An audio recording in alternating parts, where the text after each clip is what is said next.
கவுண்டமணி வீட்டுக்கு சென்று ஆறுதல் சொன்ன விஜய். நடிகர் கவுண்டமணியின் மனைவி சாந்தி உடல்நலக்குறைவு காரணமாக இன்று காலை மரணம் அடைந்தார். அவருக்கு சினிமா துறை பிரபலங்கள் பலரும் நேரில் சென்று அஞ்சலி செலுத்தி வருகின்றனர். நடிகர் செந்தில், சத்யராஜ் உள்ளிட்ட பலர் நேரில் சென்று கவுண்டமணிக்கு ஆறுதல் கூறியிருக்கின்றனர். இந்நிலையில் நடிகர் விஜய் கொடைக்கானலில் இருந்து சென்னை திரும்பிய நிலையில் கவுண்டமணி வீட்டுக்கு நேரில் உடனே கிளம்பி சென்று இருக்கிறார். கவுண்டமணி மனைவி உடலுக்கு அஞ்சலி செலுத்திவிட்டு கவுண்டமணிக்கு ஆறுதல் கூறியுள்ளார். பட விளம்பரத்துக்கு வராத யோகி பாபு. இப்போது தமிழ் சினிமாவில் காமெடி நடிகர்களுக்கு பஞ்சம் ஏற்பட்டிருக்கிறது. ஏனென்றால் காமெடி நடிகராக நடித்த பலரும் கதாநாயகனாக நடித்து வருகிறார்கள். இதனால் யோகி பாபு பல படங்களில் கமிட்டாகியிருக்கிறார். அதிலும் சில படங்களில் யோகி பாபு கதாநாயகனாக நடித்து வருகிறார். இதனால் பட பிரமோஷன்களில் அவர் கலந்து கொள்வதில்லை. வேதிகா, யோகி பாபு மற்றும் பலர் நடிப்பில் கஜானா படம் உருவாகியிருந்தது. இப்படம் மே 9 திரைக்கு வருகிறது. இதற்கான பிரமோஷன் நிகழ்ச்சியில் யோகி பாபு கலந்து கொள்ளாதது பற்றி தயாரிப்பாளர் ராஜன் கண்டபடி பேசியிருந்தார்.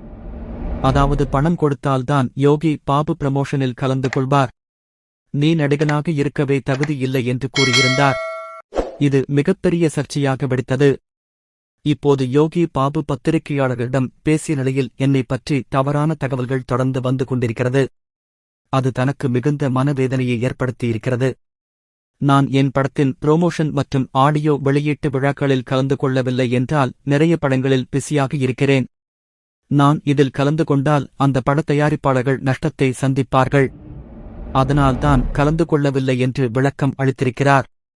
அது மட்டுமல்லாமல் ஏற்கனவே கஜானா படத்தின் இயக்குனர் பிரபதேஷ், தயாரிப்பாளர் ராஜன் பேசியதற்கும் கஜானா படத்திற்கும் எந்த சம்பந்தமும் இல்லை என்று கூறியிருந்தார். ரேஸில் இருந்து பின் வாங்கிய சூர்யா. சமீபத்தில் சூர்யாவிற்கு ரெட்ரோ படம் வெளியாகியிருந்தது. கார்த்திக் சுப்புராஜ் இயக்கத்தில் உருவாகியிருந்த இந்த படத்தில் சூர்யாவுக்கு ஜோடியாக பூஜா ஹெக்டே நடித்திருந்தார். இப்படம் ரசிகர்களிடம் கலமையான விமர்சனத்தை பெற்றிருந்தது. அதோடு பூஜா ஹெக்டேவை ரசிகர்கள் ட்ரோல் செய்து வந்திருந்தனர். இவர் நடித்த படங்கள் எல்லாமே தொடர்ந்து பிளாப் ஆகிறது என்றும் விமர்சித்திருந்தனர்.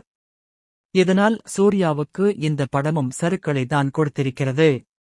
ரெட்ரோ படத்துடன் வெளியான சசிகுமார் டூரிஸ்ட் ஃபேமிலி படம் நல்ல வரவேற்பு பெற்று வருகிறது. குடும்பங்கள் கொண்டாடும் படமாக உள்ளது. ஆகையால் ரெட்ரோ படத்தின் வசூல் டூரிஸ்ட் ஃபேமிலியால் பாதித்துள்ளது.